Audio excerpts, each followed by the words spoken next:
Hi guys, it's Sara. Thank you so much for tuning in to Unmasked at Midlife. I wanted to share a story with you today.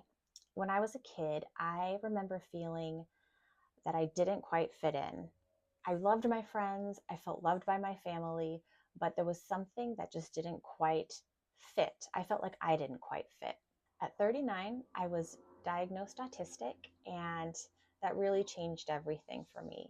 I was able to see my whole life in a new light, and I learned that other people with this diagnosis feel the same way. If you have been through a similar experience or you feel like you don't quite fit in, please let me know in the comments below. I'd love to read your story, and I want you to know that you are not alone. Today, I'm going to tell you exactly what led to my autistic diagnosis. I really hope my story helps you guys feel seen and a little less alone. So before I was diagnosed, I struggled with socializing. One-on-one, I was fine. Making eye contact with friends and family was not a problem. But if I was with someone or multiple people or in a situation where I felt maybe a little bit intimidated or pressured, then while I had no problem making eye contact, hearing what the other person was saying and actually taking that in was very difficult for me. Even when I was doing something fun, like a school dance or a birthday party for someone, I enjoyed myself, but it would take me a long time to recover. These social events were just really, really draining for me. What I didn't realize back then was that I was experiencing burnout over and over again. Autistic burnout is different from parental burnout or workplace burnout. And if you guys are interested, I can talk about that in another video. But the consequence of being burned out is needing to stay home, to be alone, and to just basically withdraw from the world in order to recuperate. Because of not knowing about burnout and about my susceptibility to burnout, I ended up dropping out of 2 different graduate programs.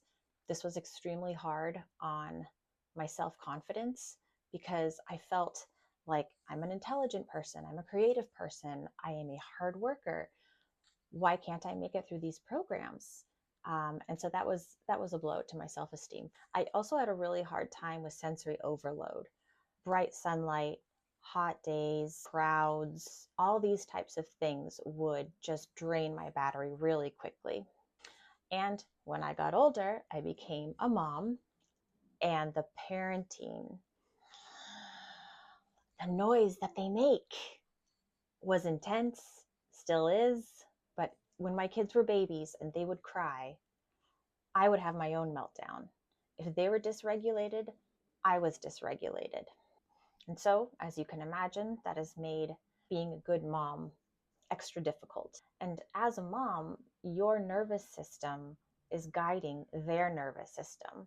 So when you can't control your own emotions and reactions, it's very hard to control theirs and to demonstrate what it looks like to be in control of one's own emotions. Not too long ago, my family went through a difficult incident, and it was really hard on me. And so I started therapy and I started talking about it. And as my therapist got to know me, she was the one who pointed out a lot of these tendencies and behaviors that you have remind me of clients that I have that are on the autistic spectrum. And at that point, I had a memory. When my son was a baby, he was in the swing and he was not responding to his name. And he was at the age where he should have been talking and responding to his name, and he wasn't doing either one. And so my mom said, we might want to look into seeing if he is on the spectrum. And after she said that, she said, when you were in preschool, you always wanted to go on that rocking pelican, the thing that's got it's a coil and it has that animal and you sit on it and you rock back and forth. She said, you always wanted to be on that. You never wanted to get off. And your teachers approached me and said, hey, you might want to get her assessed for autism. And my mom said that at that time, my mom thought, no, she's fine. She's just self-soothing. And that's actually pretty accurate because my big stim is rocking back and forth. I do it when I'm sitting. I do it when I'm standing.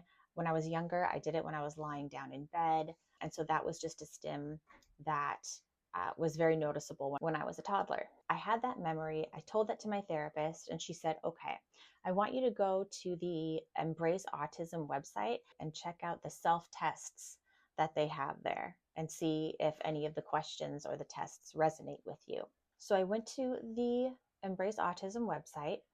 I took all of the tests and I scored strongly likely to be autistic across the board. That pushed me to get formally evaluated.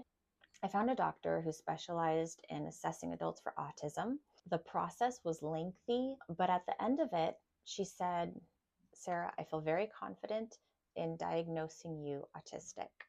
And if you're interested in more details of how that process was for me, I'd be happy to make another video about it. Just let me know in the comments. At this point, I had all kinds of emotions. I felt validated, relieved, but I also felt deeply emotional. I finally understood why I felt like an outsider my entire life. I wasn't an alien, my brain was just wired differently. Since then, I've been working on creating healthier boundaries, masking less, and trying to accept myself as I am, even if that means forgiving myself for not becoming the person I thought I was going to become. If you are a late diagnosed mom, what helped you feel more confident after your diagnosis? What advice would you give someone who is just starting this process? Please share that in the comments so that we can support each other. We might have had a tough road, but I really feel like we are resilient. We have made it this far, not understanding ourselves and trying to plan our life around societal expectations. And now we know that we don't even fit those expectations. We were born outside of those expectations. And I feel like we still have time to rebuild our lives in a way that honors who we truly are. It's never too late to live more authentically. Thank you so much for watching. If you'd like to follow along as I share more about autism, parenting, and being a woman in midlife, please subscribe and please tell me in the comments below what you would like me to talk about next. Thank you so much for being here.